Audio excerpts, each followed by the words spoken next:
నమస్తే మిత్రులారా, మనం రోజు చూస్తున్నాము, వింటున్నాము, కానీ ఏం చేయడం లేదు. దేని గురించి మాట్లాడుతున్నాడని మీ అందరికి డౌట్ రావచ్చు. ఈ వీడియోని ఎక్కడ స్కిప్ చేయకుండా ఫుల్ గా చూడండి. దేని గురించి మాట్లాడుతున్నానో మీకు అర్థమవుతుంది.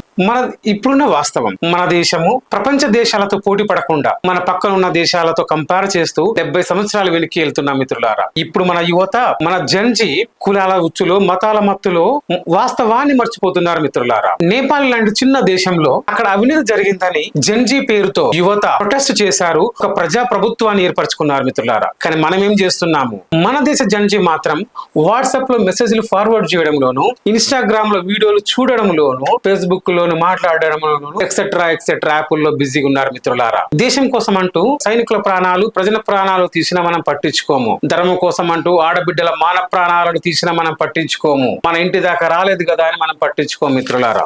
గోమాత అంటూనే ప్రపంచంలోనే మాంసం ఎగుమతుల్లో మొదటి స్థానంలో ఉన్నాము అని ఎందుకు అని క్వశ్చన్ చేసుకో మిత్రులారా. అవినీతితో బిర్జీలు కూలిపోయినా, ఆరావళి లాంటి పర్వతాలు అంతరించిపోతున్నా, అస్సాం లాంటి రాష్ట్రాలు అప్పనంగా బడాబాబులకు కట్టబెట్టినా సరే మనం పట్టించుకో మిత్రులారా. ఎందుకంటే మనం బిజీగా ఉన్నాము.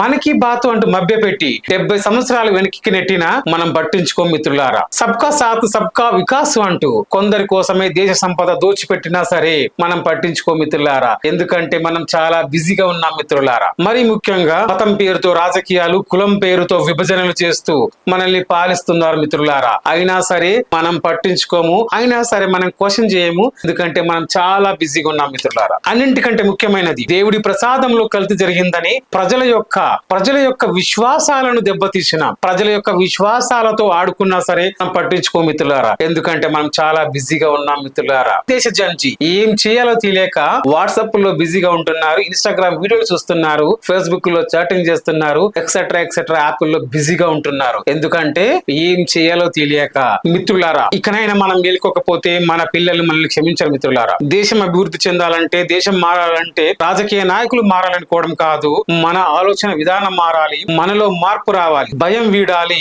మౌనం వదలాలి. నేను గత 10 సంవత్సరాల నుంచి వెయిట్ చేస్తున్న మిత్రులారా, రాజకీయ నాయకుల్ని వశం చేద్దామనేసి. కానీ నాకు ఎక్కడో భయం, ఏం మాట్లాడితే ఎవరొచ్చి అటాక్ చేస్తారో అనే భయంతో ఇన్ని సంవత్సరాలు ఆగిపోయిన మిత్రులారా. శ్రీశ్రీ గారి మాటలు నాకు ప్రేరణ ఇచ్చాయి మిత్రులారా. అందుకే మీ ముందుకు వచ్చాను. ఏంటి అవి అంటే, పోనీ పోనీ పోతే పోనీ, సతుల్ హితుల్ సుతుల్, రాని రాని వస్తే రాని, కష్టాలు నష్టాలు శాపాలు కోపాలు, రాని రాని వస్తే రాని. ఈ వాక్యాలతో ప్రేరణ పొంది మిత్రులారా నేను మీ ముందుకు వచ్చాను. ఇది రాజకీయ ప్రసంగం కాదు మిత్రులారా, సామాన్యుడిగా నా ఆవేదన.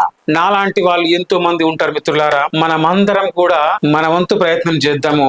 దేశ రాజకీయాల మార్పు మనతోనే మొదలవ్వాలి మిత్రులారా. ఈ వీడియో మీ అందరికి నచ్చుతుందని నమ్ముతూ, ఈ వీడియో మీకు నచ్చినట్లయితే లైక్ చేయండి, 10 మందికి షేర్ చేయండి, మీ అభిప్రాయాన్ని కామెంట్ రూపంలో తెలియజేయండి మిత్రులారా. ఉంటా.